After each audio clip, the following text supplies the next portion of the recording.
the Keno funds that we get in were not being used properly, and now we offer 2 grants that I wrote. One is a social grant, and one's an economic development grant. One's a matching grant, but they're only startup money. But now we have associations and communities that can now do projects for everyone in Ogle County that can benefit us all. Thank you. Thank you. Mr. Gettinger, same question. What do you see as the top issues, challenges, opportunities for this division? 3 minutes. I would think the biggest challenges that I see are the tax base in the county. The county is growing, but the tax base needs to grow in order to be able to lower taxes for everyone. Economic development is the key to that. Through my experience where I currently work, there's several methods that can be used to entice, to help bring development to the community.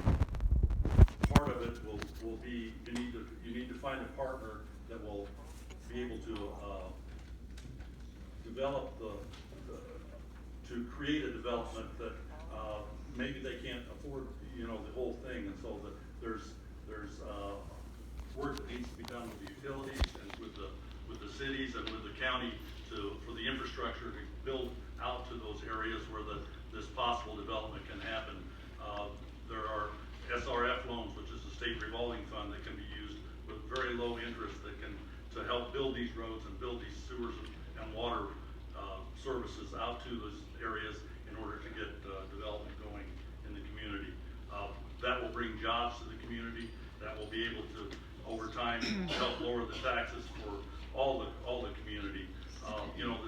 This community is a farming community. It's an agricultural community, and we have to try and get some of the heavy lift off of those farms that are paying that significant tax to support the area. Another thing that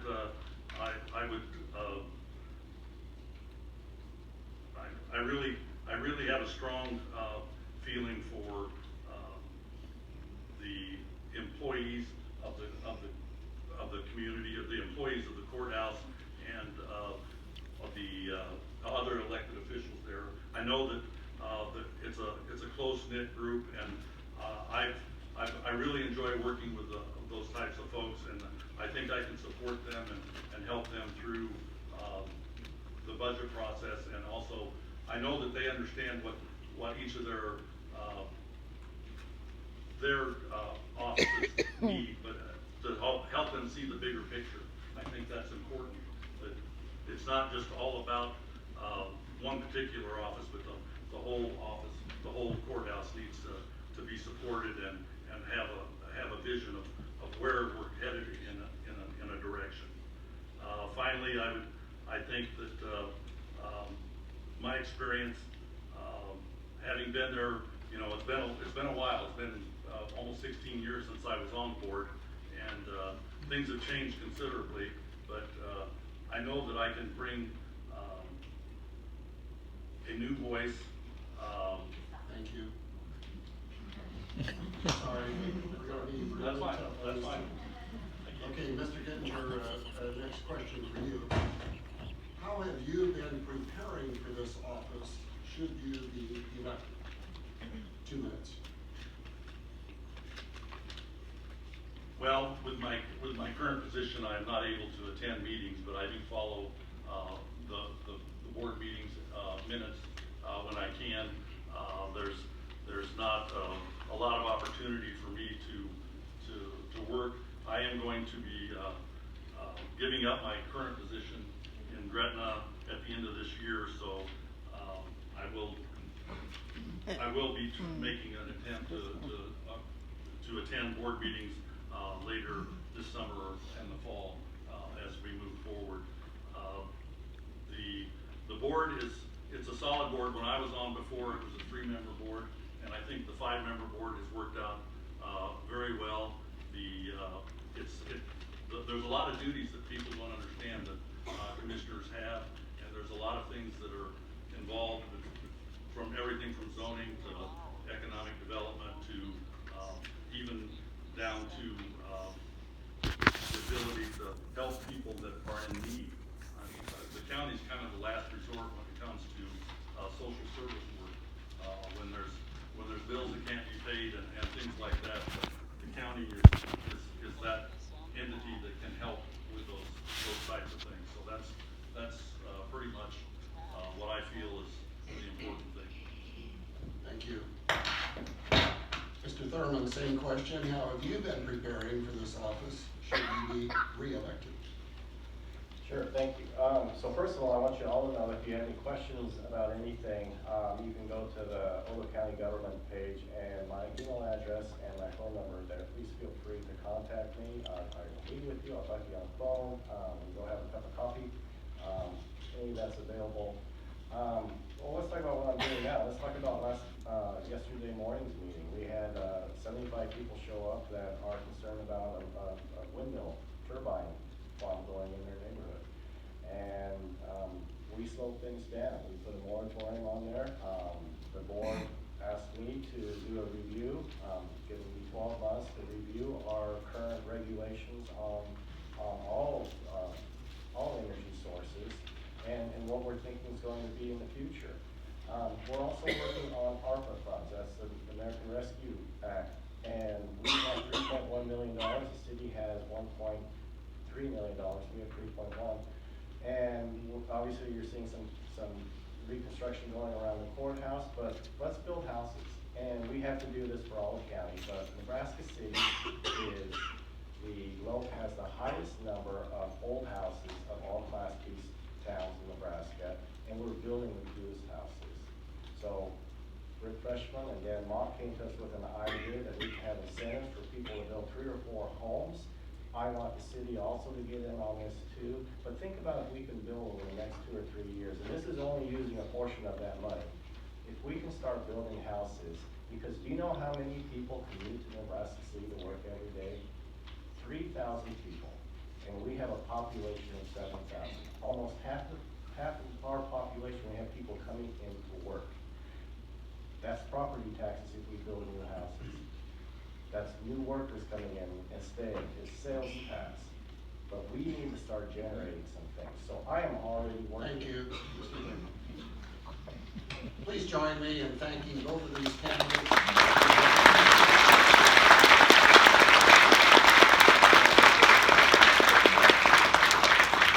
Will the candidates for City Street Commissioners please come forward and take your seats on the stage.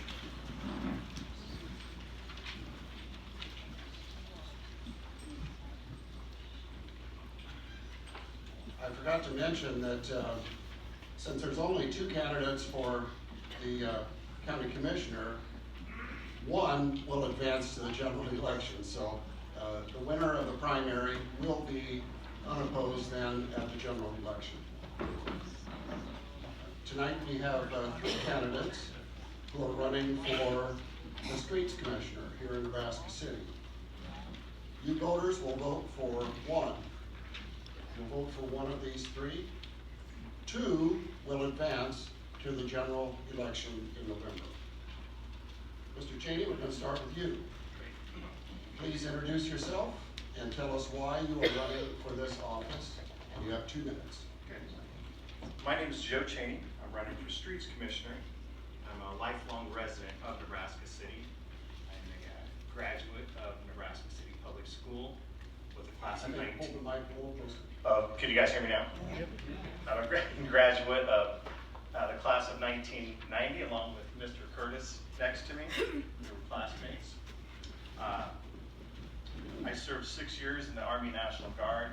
I attended Peru State College, and then I started my career in the IT field nearly 28 years ago.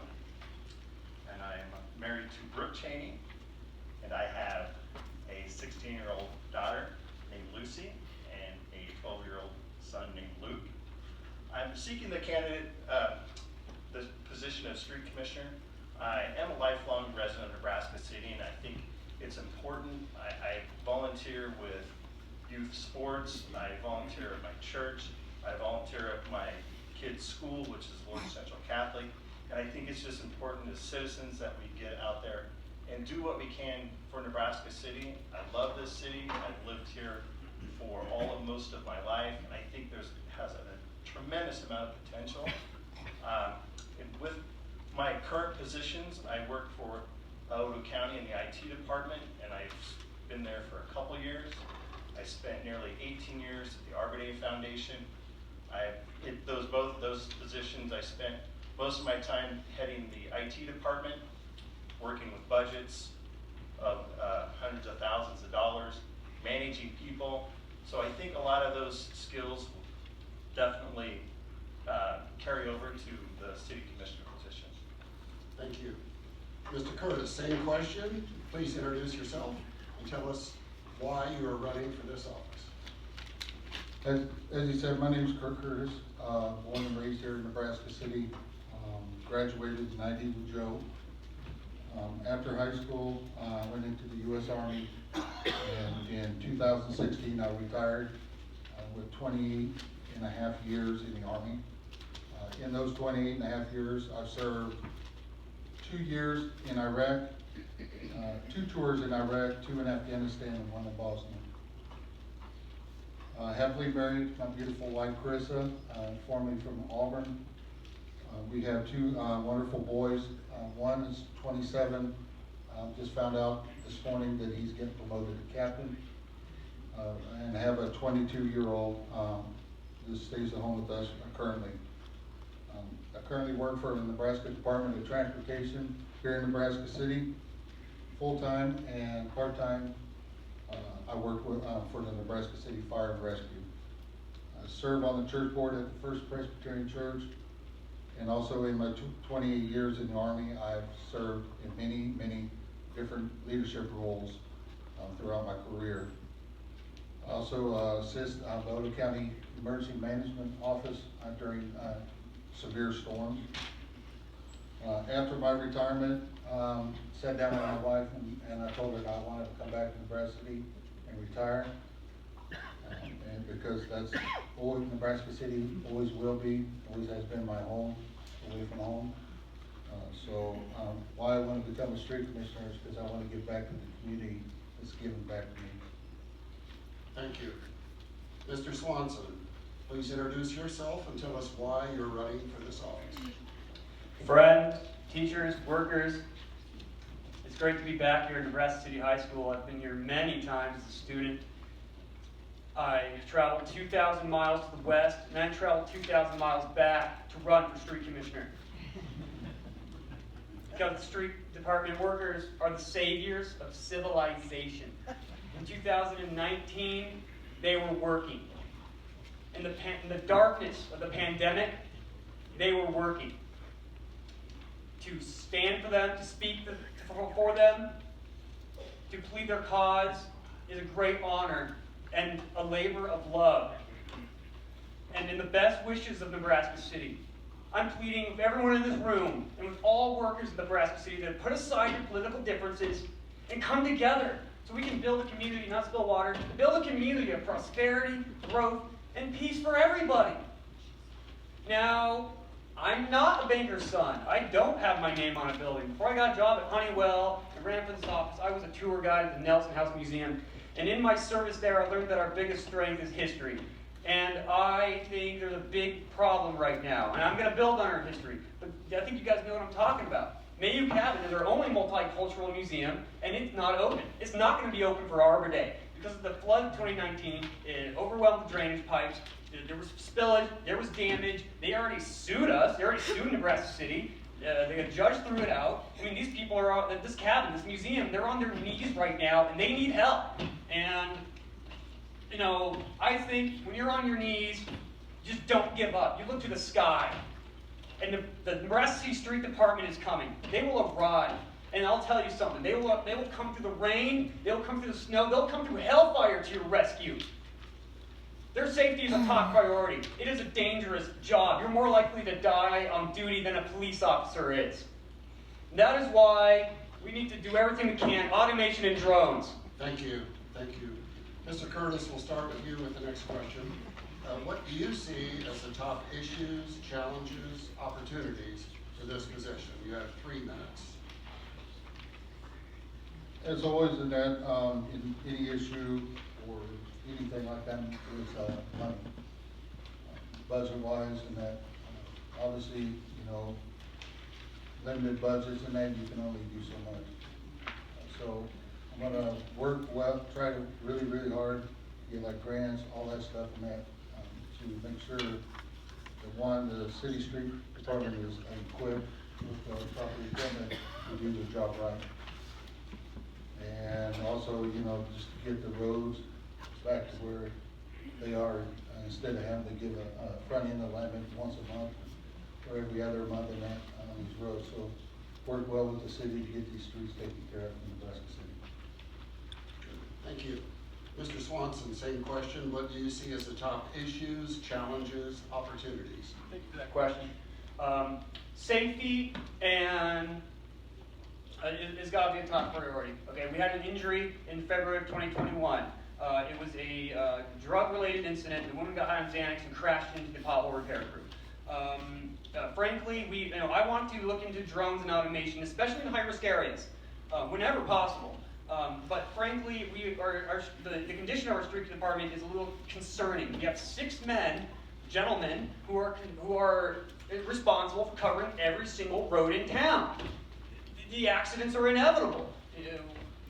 We have to do a lot more than we've done. Yeah, you can put up traffic cones, you can retrain. We need to start looking into what technology can do for us. We need to start looking into what else can we do to protect these people. And if I have to be down there myself, I have to put the risk on my own shoulders, I would do that. Thank you. Thank you. Mr. Cheney, same question. The challenges, opportunities, issues of their position. So I understand there'll be a lot of challenges and a lot of challenges and certain opportunities that exist for Nebraska City Street Department staff, especially. I think right away a lot of questions will need to be asked of that department. You know, are they funded properly? Do they have the equipment they need to get their job done? Staffing levels, are they at the staffing levels that they need to be to complete their jobs and to complete their projects on time? I think you'll see some project drift from year to year through the budgets, but are they having the correct resources they need to finish those projects? And also, what type of training are they getting? Are they keeping up on, it's very important, I think, at any level of staffing is to keep your staff trained up to snuff what's the latest technology and things, or even safety issues, OSHA training, things of that nature, which I would imagine they probably do, but just kind of review those things to make sure that they're doing those. And I think there's a lot of, they have a lot of great employees down there. I mean, we've had a lot of staff for many years, so there's a lot of knowledge with that staff. Also, I think there needs to be some transparency in communications, not only with the street department, but kind of with the city and the city council. I think there's a wonderful opportunity. I've sat in on some town meetings lately, and one of the things that were kind of getting thrown around was some web design changes for the city and just some communication things. I feel that, and I know probably some of you in here are maybe guilty of it, but we rush to Facebook and social media to kind of see what's going on, to either to complain or to add positive turns on what's going on in the city. I think there's an opportunity for a web design and some communication from the city to where people can know that is the actual things of what is going on. And then as Commissioner Thurman mentioned, the ARPA funds, I mean, we've got pretty much gifted $1.3 million for Nebraska City to use, and I think housing and some development and some investment in Nebraska City's future is the perfect way to use those funds. I feel like I've lived in Nebraska, but I have lived in Nebraska City for 50 years, and I don't know if we've moved much off that 6,000, 7,000 people mark. I think we're a wonderful town. We have a lot to offer. I worked for the Arbor Day Foundation for 18 years, and we would have people come down and just marvel at our small little town, and I would wonder, like, what would it take to get them to come to Nebraska City? And I think developing some housing and some more facilities. Thank you. Mr. Swanson, we'll turn to you for the final question. How have you been preparing for this office if you are elected? Thank you for that question, too. I just want to say that I approached a situation like this job, with the detective's perception. I obsess over things like observation and tactics. I want to say Marty Stovall, he's an expert in construction. If there was a movie about his life, he'd be knocking down that door on a horse right now. I want to build on our community strengths. And one of those, like I said, was history. And people, we need to do more to other workers. We need to stand up for each other. When somebody gets hurt, we need to come together and help each other and love each other. That is how we're going to do things like build a strong community. And these street department workers are experts on drainage. That's how we're going to fix that ruptured pipe. I want to say that I like talking to people. I love talking to people. I've been meeting people. I've probably met more people last month than I have in my entire life at this point. My door is always open, and I'm a published writer. I know how to communicate. You got to be able to communicate to be a street communicator. You talk to the public, you talk to the board meetings, you talk to city council. And I just wanted to reiterate that I kicked off the drive to get Bob Lechner and the street department an honorary treat in the home of Arbor Day. I went around, I got the application, I filled it out, I went door to door, I went downtown, I went to work, I had people fill it out, I had signatures, I took them to the NCTC, and we got it. I have a victory, and I've only been a politician for 1 month. Thank you. Thank you. Mr. Curtis, same question. How have you been preparing for this office should you be elected? I've been preparing is going to all the city council meetings and just asking questions, of the right people, just talking, going down to the street department, finding out, just talking to them, just getting the feel of what, what type of equipment, just general conversations with them, and then talking to a few people there on the city council, just and attending all the city council meetings and that, just learning and that and what's going on, and then stay abreast of what's going on and stuff like that. Good, thank you. And finally, Mr. Cheney, how have you been preparing for this office? So, I've been regularly attending the city council meetings and also the open forum for the ARPA funds. And, it's been a real eye-opening on how the city works, especially the streets department, how it's funded was kind of news to me. For those who don't know, it's mostly state funded, not related to local taxes. And just kind of how the city council works and the city itself. I've been meeting with the current streets commissioner, kind of understanding what the challenges over his 8 years as being a street commissioner, kind of the pros, not really pros and cons of the positions, but kind of his big wins and kind of what some of the speed bumps along the way has been when he first started and to when he's going out now. I've had some discussions with the current construction facilities manager, Marty Stovall. I'm really getting familiar with how the budgeting works. I've reviewed the past few years of the complete city budget, not just the street commissioner, but the streets department's budget, and just kind of how things are spent, how funds are acquired, grants, bonds, things of that nature. Learned more than I ever learned about or knew about city government recently. And I've also been on the website for the city. If you have trouble sleeping tonight, check out the ordinance section of the city website. It's riveting. Please join me in thanking these candidates.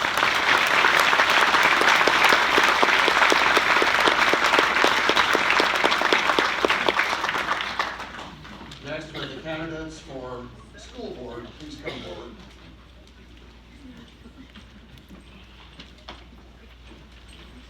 And just like school, we've got you in alphabetical order.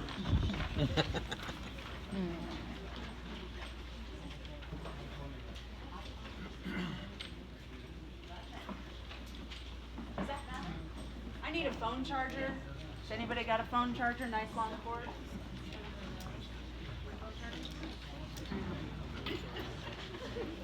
I got one. Here's one, Amy. Over here, Amy.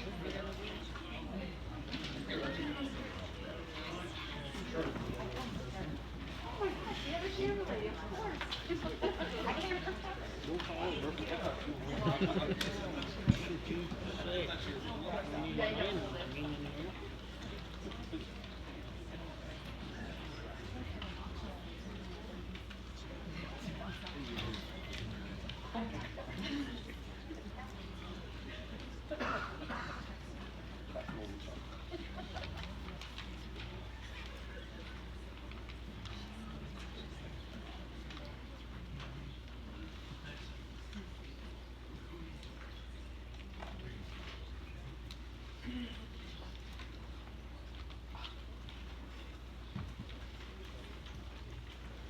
All right, for the final segment, we have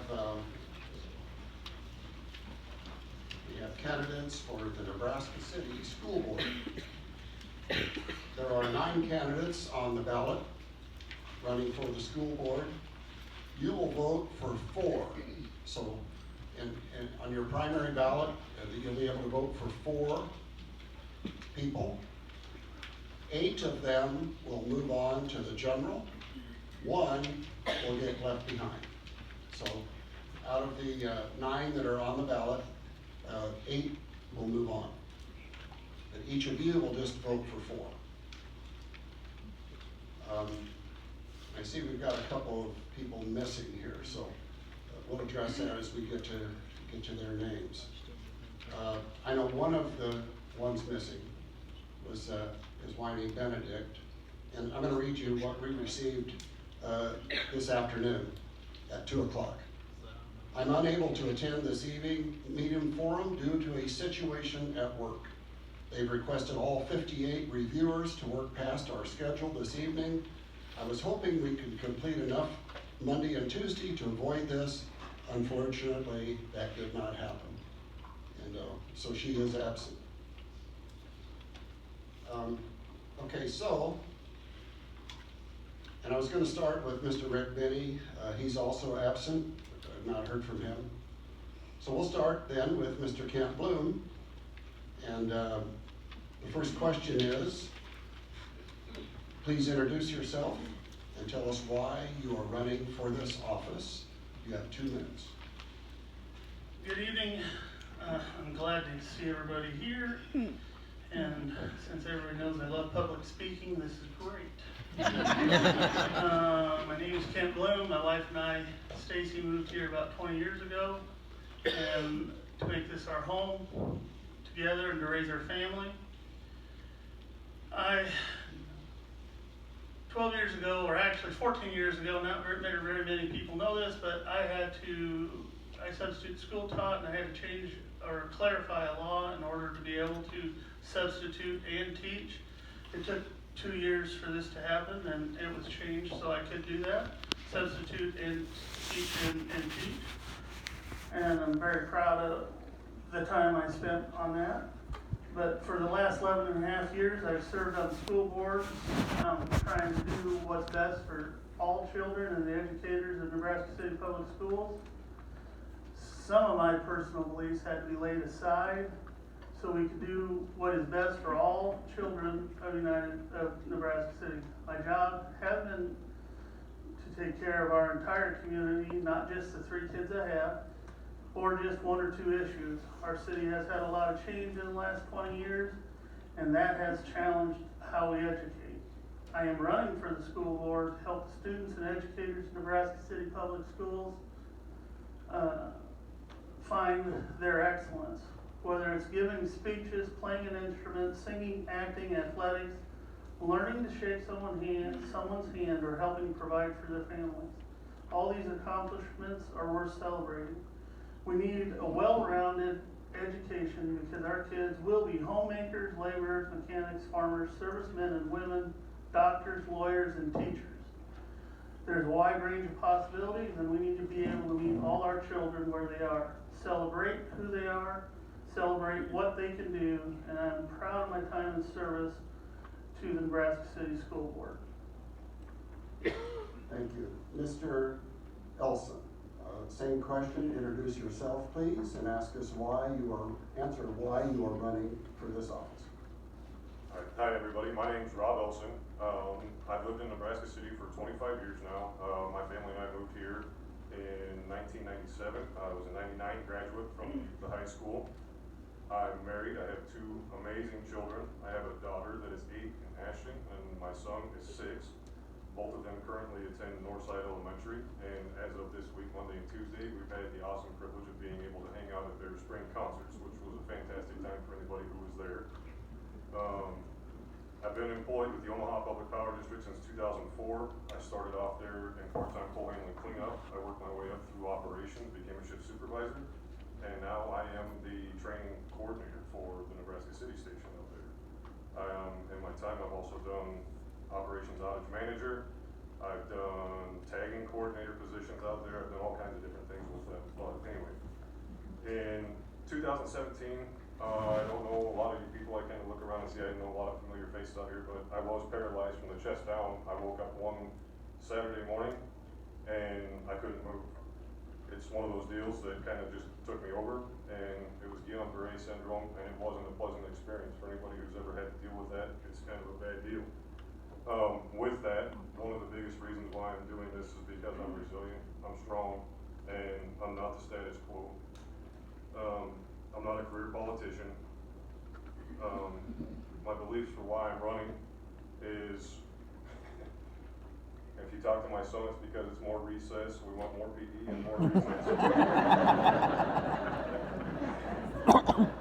All joking aside, I'm doing this because I want to be civically engaged. If you've listened to everybody else who's been up here and talked so far tonight, everything has been based on economic development. Where does that start? It starts with our kids. It starts with the young people, and it carries on. We want to recruit the talent. We want everybody who is talented to stay within our town. That's why we're here. That's what we want to do. Sorry. Thank you. Thanks.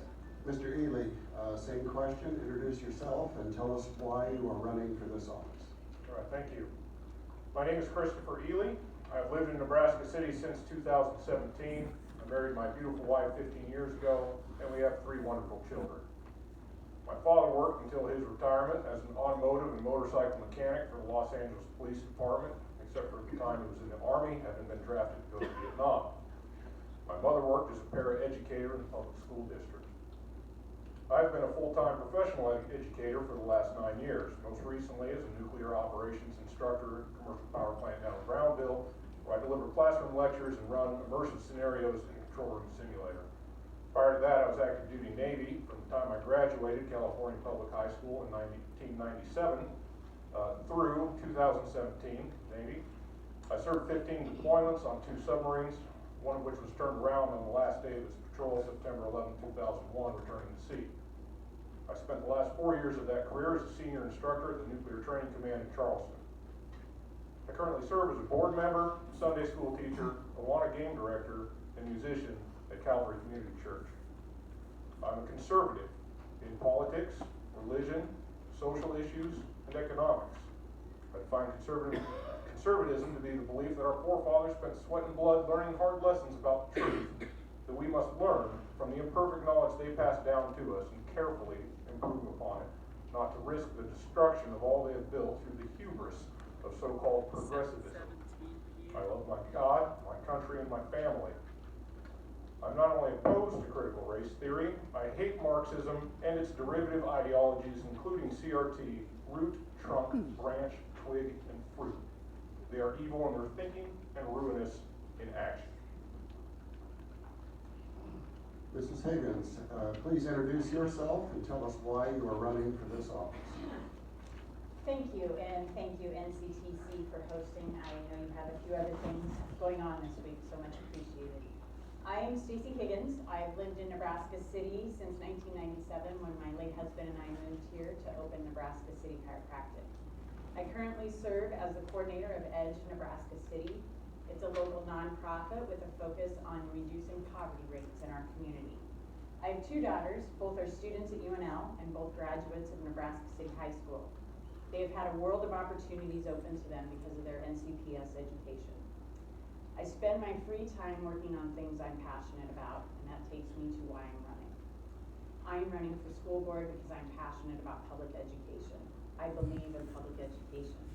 I believe that every student that arrives at our doors of our schools deserves an education that is best for them, regardless of their story, their living situation, or their access to resources.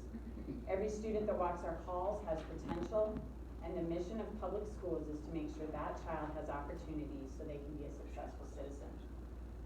The students of our district have a wide variety of needs and a wide variety of resources, and we have to work to make sure every kid continues to have access to the tools that will help them thrive in the world. And I also believe that every staff member needs the support and resources to carry out this task, and I believe our community of Nebraska City deserves to have a public school district that is thriving and a school district that everyone can be engaged with, and that is simply why I'm running. Mr. Luther, please introduce yourself and tell us why you are running for this office. Thanks everybody for being here. My name is Stephen Luther. For me, it's really simple why I'm running for school board. About 3 years ago, well, I'll give you a little bit of history. I grew up in a small town in southeastern Missouri. Very high poverty, very difficult living situation. I used the public education system to better myself, to be able to improve my situation. And I think that's the beauty of public schools, of public education, allowing all kids, no matter what their situation, to be able to thrive, to be able to improve their living situation. And so I went through public education in K-12, then I went to community college, and after that I went to University of Missouri at Rolla. Then from there I graduated in 1999 with my bachelor's in nuclear engineering. I went to work down at Cooper as a nuclear fuels engineer, and for 20 years, about 20 years, and then 2 years ago I switched jobs, and I now work for a software company. We provide software to nuclear power plants to design the reactor cores. I've been doing that. My main job is customer support and training, and I provide customer service basically or training to utilities all over the world. For me, it's really simple. It's about the kids. It's that simple. It's about the kids and giving back to my community. I'm not a career politician. I have no aspirations of doing anything further. Thank you. Third candidate is absent, and that is Melissa McClanahan. Mr. Shanholtz, you'll go next, and please introduce yourself and tell us why you are running for this office. Thanks, Doug. I'm Brent Shanholtz, and gotta take just a quick moment to reminisce briefly. Graham mentioned memories of being at Nebraska City High School. I think the last time I was on this stage was for Fun Night for the skit competition about 20 years ago. And similar to the movie Top Gun, a couple of classmates and I did our best rendition of the Righteous Brothers, You've Lost That Love and Feeling. I had a great time. It's a great memory. I'm pretty sure we won the skit competition. A little bit about myself. I was born and raised here in Nebraska City. I'm a 2003 graduate of Nebraska City High School. I moved to Omaha to pursue college, and I have a degree, a bachelor's degree in finance, and I also have a master's in business administration from the University of Nebraska.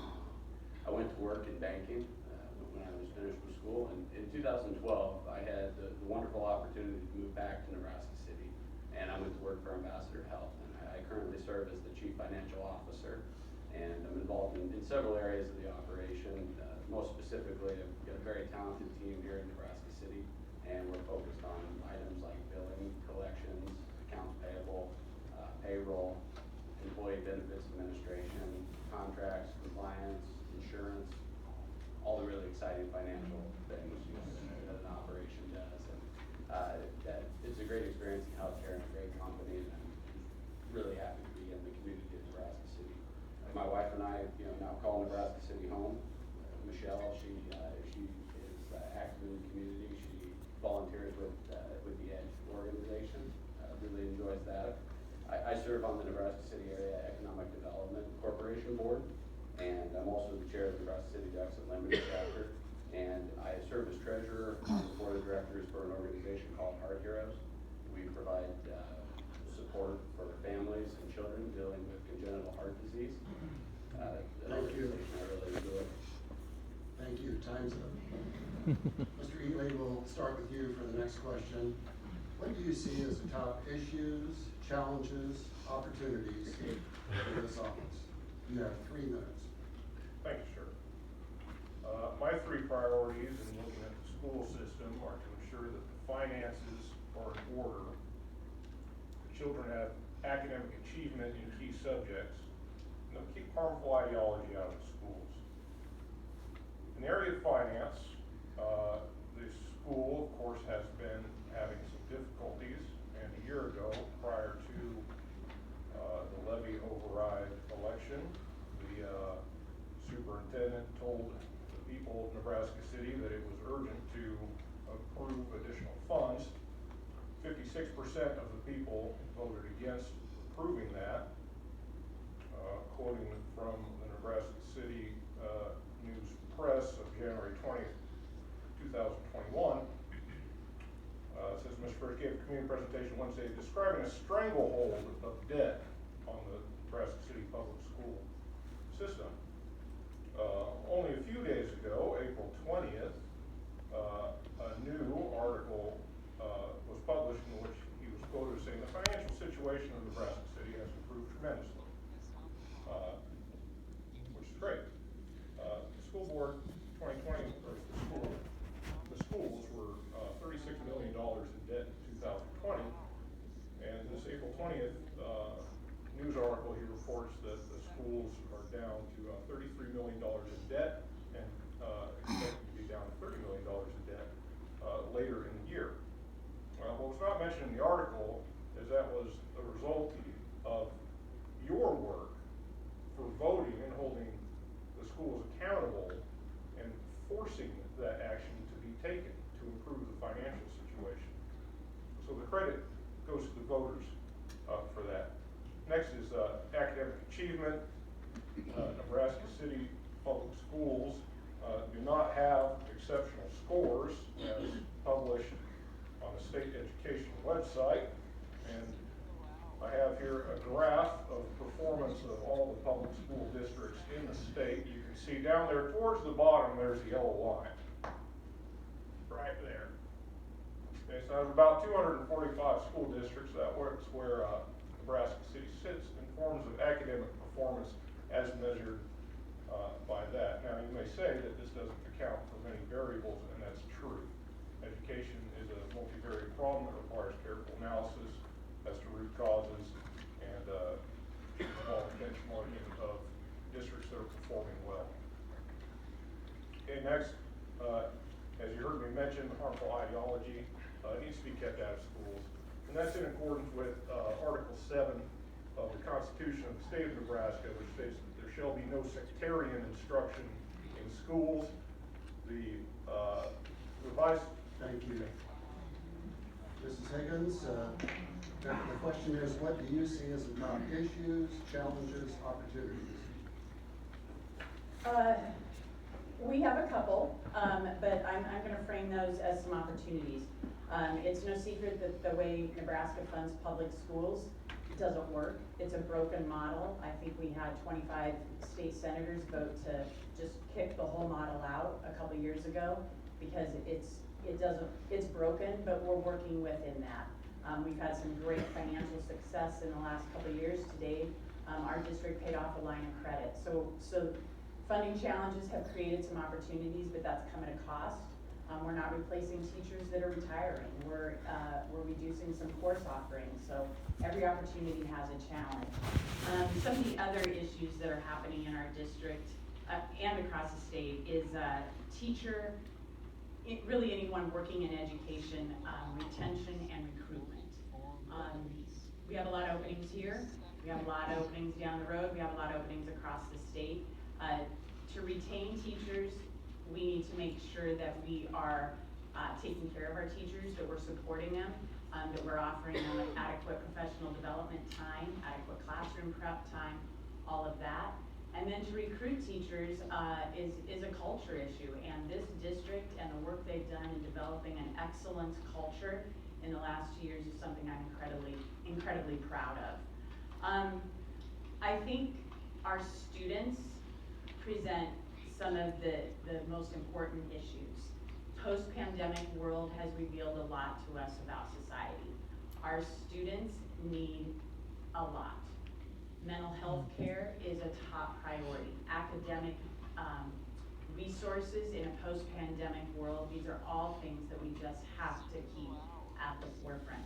But also that we need to make sure our staff is well taken care of so that they can help move the needle on all of these things. And one of the biggest issues I see right now in Nebraska and in our country is support of public education. I'm not sure when we decided that public education was the target, but it's happening, and it makes me sad for our staff and our students who work hard every day. And so I just really see that as an issue that we're maybe not doing a great job of telling what's happening in our hallways. And so that's an opportunity for us to do better, to tell you what is happening in the hallways of the schools in your community. And that is something that I'm really focused on making sure happens in the next term. Thank you.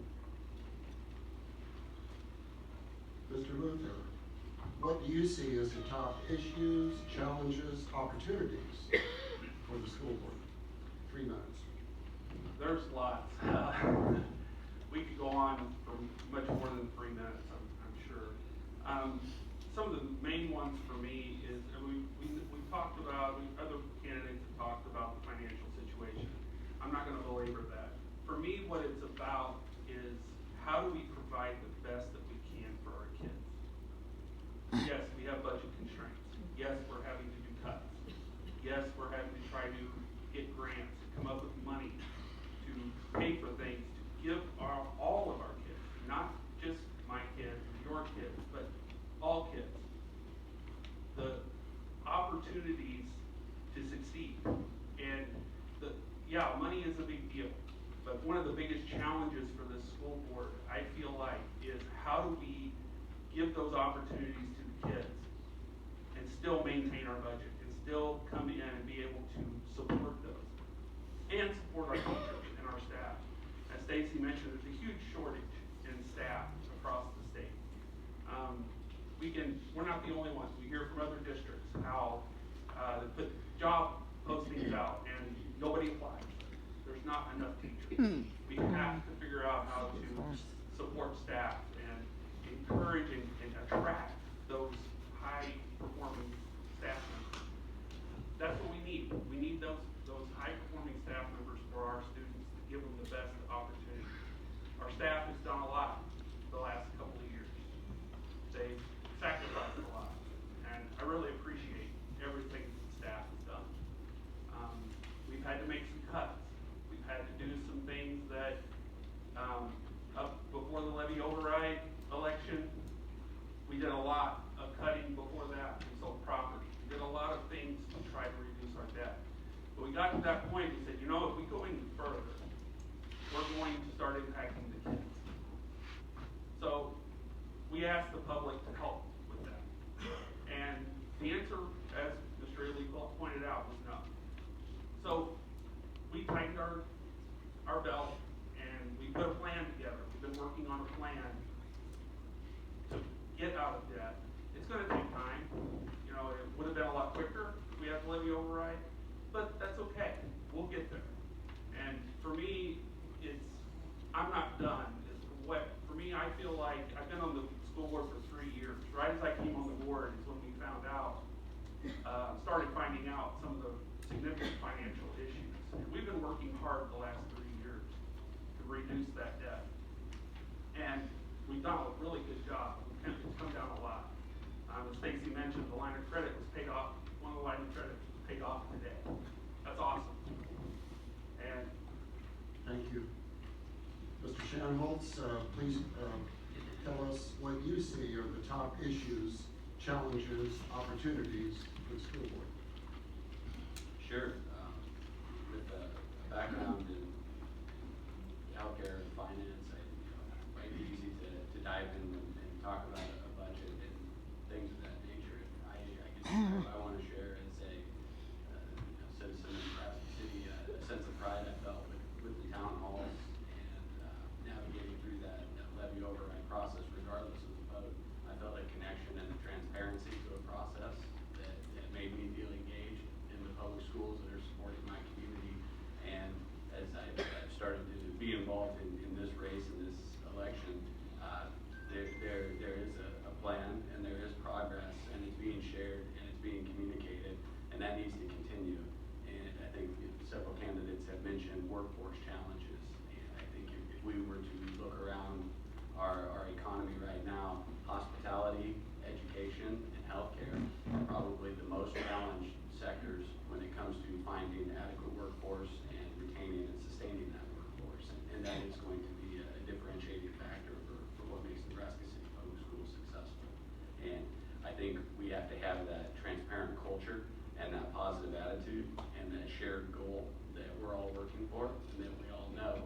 And I believe that culture will show through, and that will make us an attractive place to come build your education career, whether that's as an instructor, a teacher, an administrator, anywhere on our staff. If we're all going in the same direction, and if that direction is clear, and if it's exciting, we can get through the workforce challenges that we have. And I believe it's the job of the school board to set that culture and communicate it. And a few other things that I think are important. Our test scores are an important measure. We need to know where we go. We need to know what the score is and how we compare. But I'm not as worried about where we are as where we're going and how we communicate where we're going, and that we all know what that incremental progress looks like. You know, the $3 million reduction in debt or whatever the number is, that's an incremental improvement. That's substantial. And what does that look like for us? Where can we move up in 1 year? Where can we move up in 5 years when it comes to scores and outcomes and student achievement? And how much do we know about our data? What do we know is within those numbers? What type of analysis can we do, and what type of pockets and areas can we focus on? One other comment on that culture. I believe that culture comes from our community. Nebraska City sets that right along with the schools, right? Our schools are a reflection of our community. We need to have that local influence and that local control and make that culture what we want it to be right here in Nebraska City. Thank you. Right on time. Mr. Bloom, what do you see are the top issues, challenges, opportunities for the school board? It's the teacher shortage and funding, plain and simple. Our teachers, it's not that we've done almost a lot of cutting. Some of it is we're trying to hire somebody and we can't find a suitable fit. And our administration, which I fully support on this subject, says we're hiring the best person no matter what their degree is, and we'll figure out where to put them into our school rather than the best person for what we're advertising for, because that person might not be the best fit for Nebraska City. We also are short on the labor with parents, quite a few, and it's hard. That's the assistant. Funding wise, the school system and the state, school boards across the state proposed a funding model that would reduce taxes by, well, if it was in effect this year, it would have been $573 million. And it was shown to me, and I believe it, that it would have been sustainable. But we ended up having people in Lincoln not believing that it was sustainable and afraid of that schools would overspend in some things, but they didn't ask the hard questions and ask a question about budgeting authority on it. And I'll explain that later, or if you wanna talk to me later. But there's no way we could have spent as much money as they said. No school in the state could have spent the money that they were allowing us to spend because of budget authority.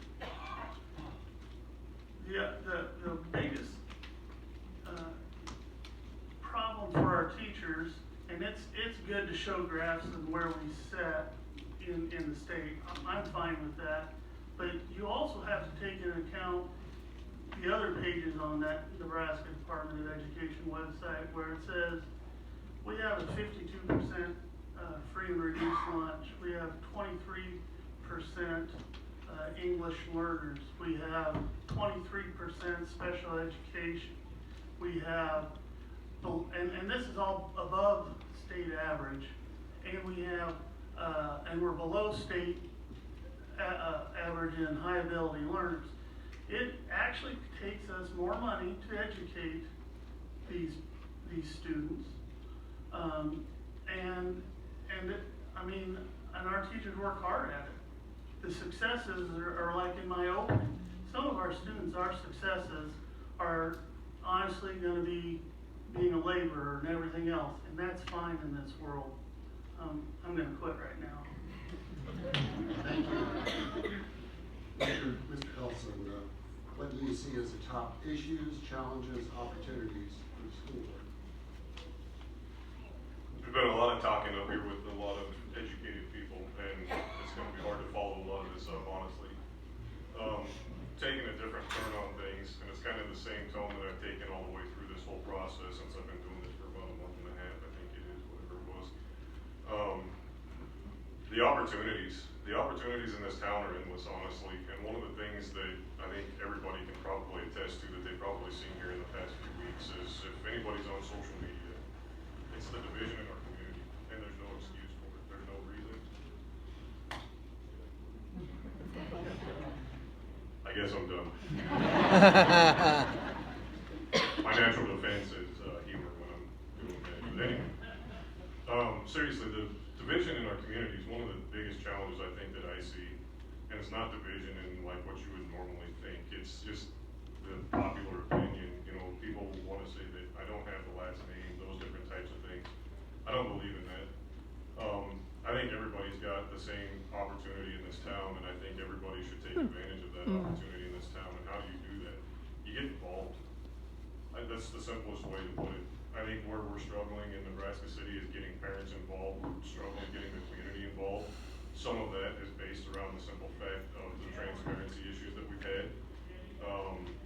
A lot of the community members, people who have reached out to me here in the past month or so, they feel like everybody's trying to hide something. I don't buy into that. I don't think that's necessarily the case. I think I've talked to a lot of people here, a lot of people that are sitting out there, and I think everybody wants what's best for our children, and I think that's where we need to focus is on these opportunities where we can come together as a community. And I think this is going to be a fresh start for a lot of different things. You know, looking at the different faces that are out here and people running and stuff like that, this is a good opportunity for those kinds of things. Get people involved. Get some of the people out who want to do the different good things for our community.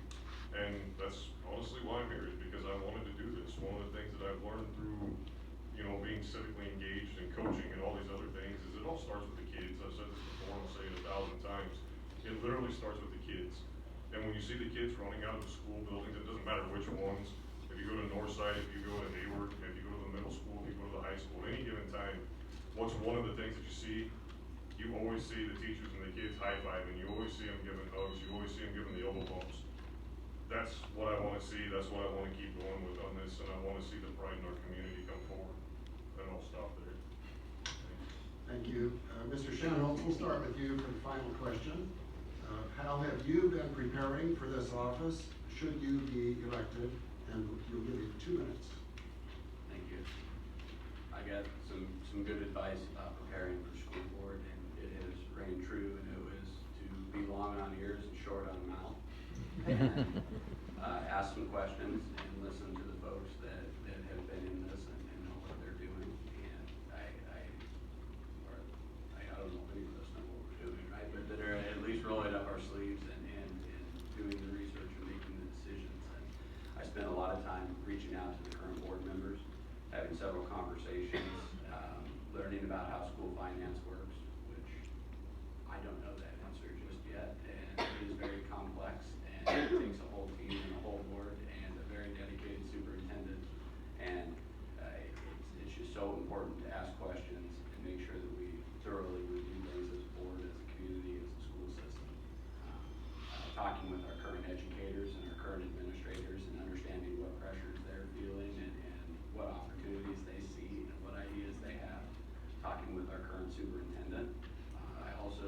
out to some superintendents of one in particular of, say, like a Class A size school in a metro area.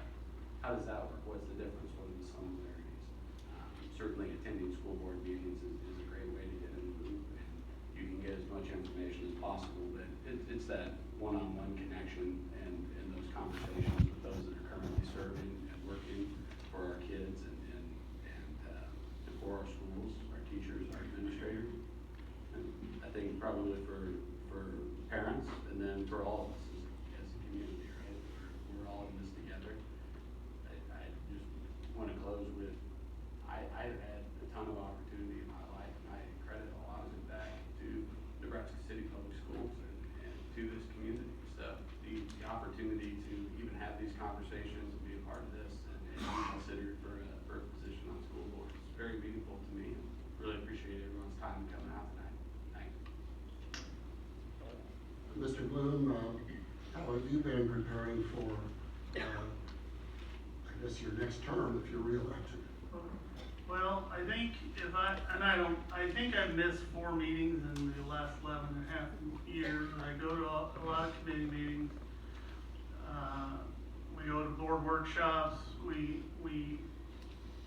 talk to our state senators. We send emails. That's basically how I'm kind of working to get or prepare myself. But I think the more important thing, and I kind of like with what Rob says about getting pride in our community and stuff. Rob is probably right on. The other part of our budgeting, and one thing I left out is, you heard the county commissioners talk about funding for COVID. Well, schools got that too.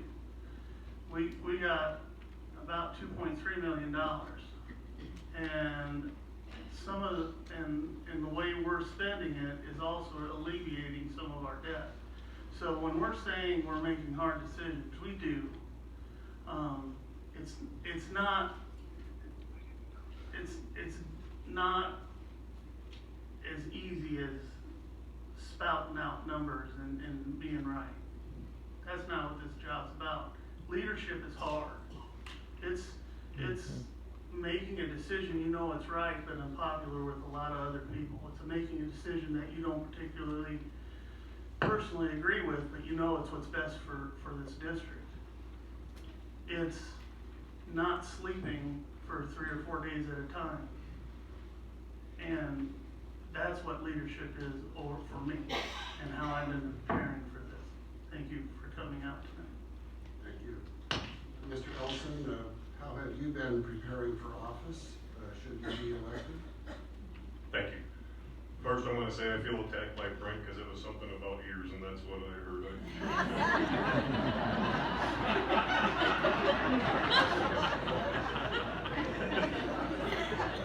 All right, sorry. Honestly, I feel my whole life has been preparing me for this situation. I played in national basketball tournaments. I moved from a town of 700 to a town of 7,000. I was going from Class D2 to a Class B school. I worked my way up from the ground up, from out at OPPD, no matter where I've been. I mean, it's adversity. It's how you want to take the leadership roles, and a lot of people, they're not cut out for them. It's something I've done my whole life. It's something that I will continue to do for my whole life. I mentioned earlier the status quo. I'm not afraid to stand up against people. I'm not afraid to join with other people. One of the biggest things with being a leader is being able to think critically. You have to be able to listen to everybody's points of views. You have to be able to determine what the best course of action is. And for this community with 1,400 plus kids, it's gonna be tough to be able to do that for everybody, but you have to have the integrity to be able to do that. I've been going to the school boards. I've reached out to current, past, present, teachers, school board members, the community members. I put myself out there. A lot of people don't, a lot of people haven't. I put myself out there. I'm here all the time. I coach. I do most of the things that I can with the community. Time limited, obviously, but that's what I'm here for, and that's what I want to do. So I'll quit there since I'm pretty close. And sorry for the bad jokes, and thank you all for being here. Mr. Ely, how have you been preparing for this office, should you be elected? All right,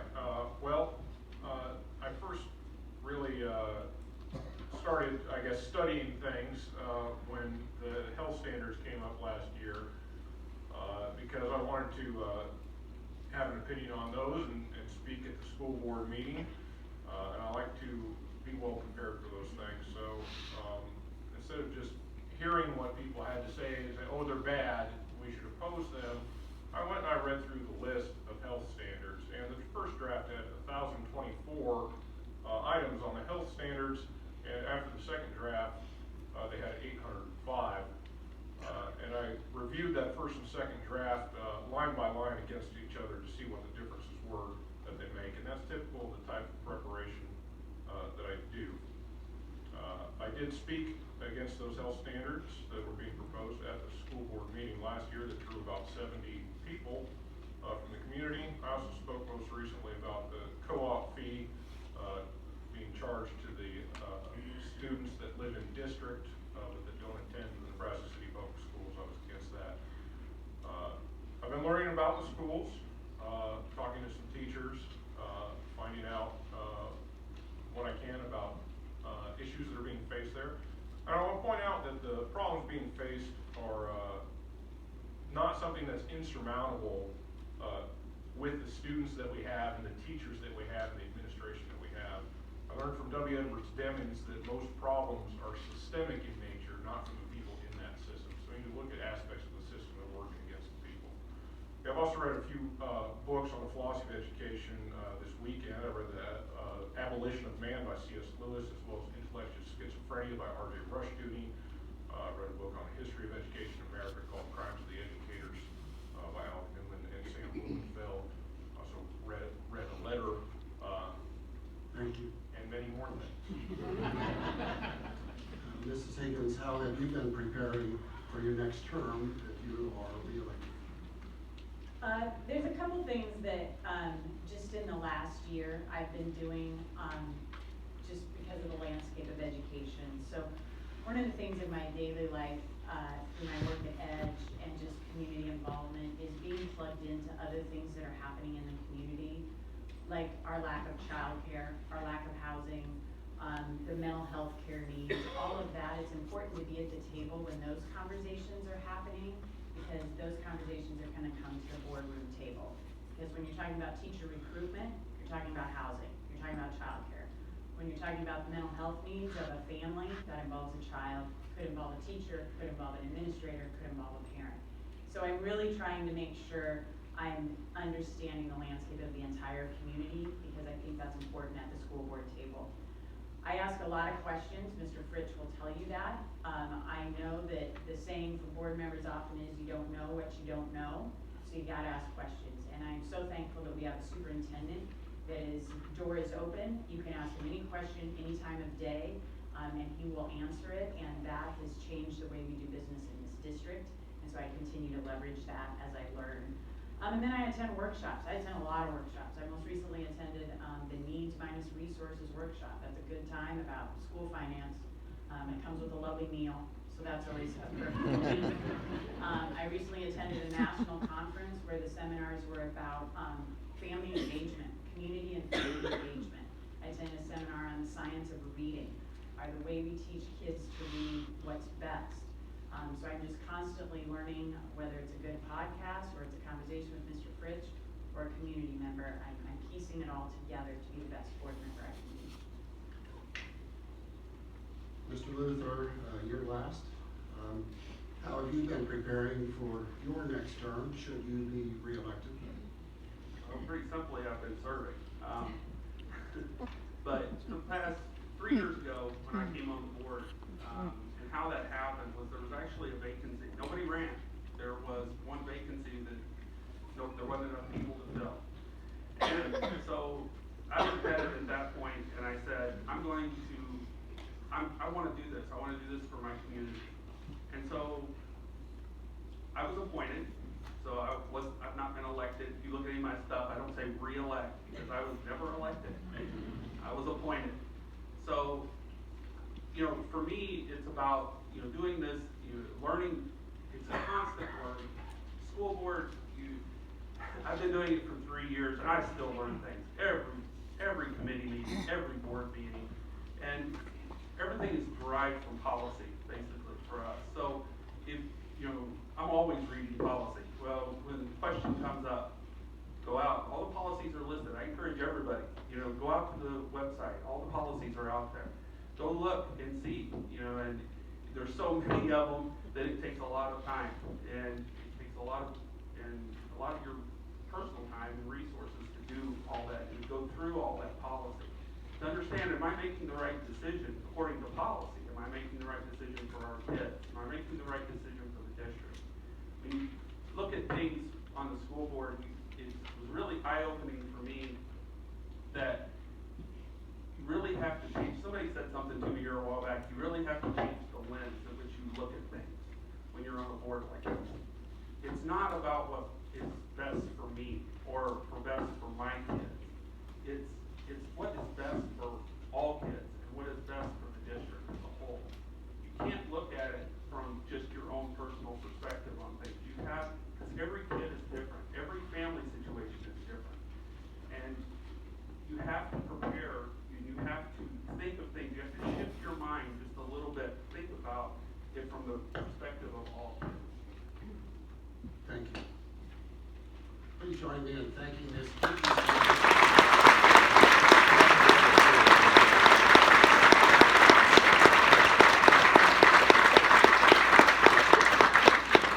Also, please help me thank someone in the sound booth, a student, and I don't know what grade he's in, but Caleb Littermeyer, thank you.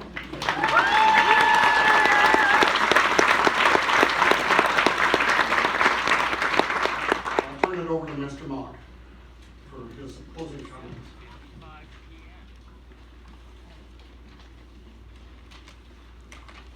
I hope that the all found this beneficial. I certainly did. I learned more about these candidates. I'd like to start by thanking the members of the committee, members from NCTC, Pam and Amy, Pastor Schmidt, who's part of our committee, was helping with the programs. Certainly, great thanks for Doug Friedley.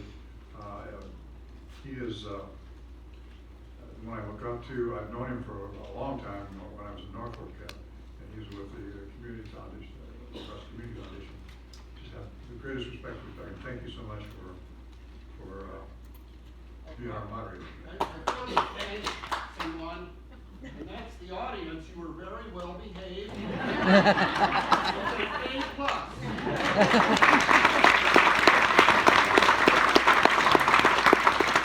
I want to thank you again all for attending. I want to thank the candidates, the elected officials that are here, the ones that are going to be elected.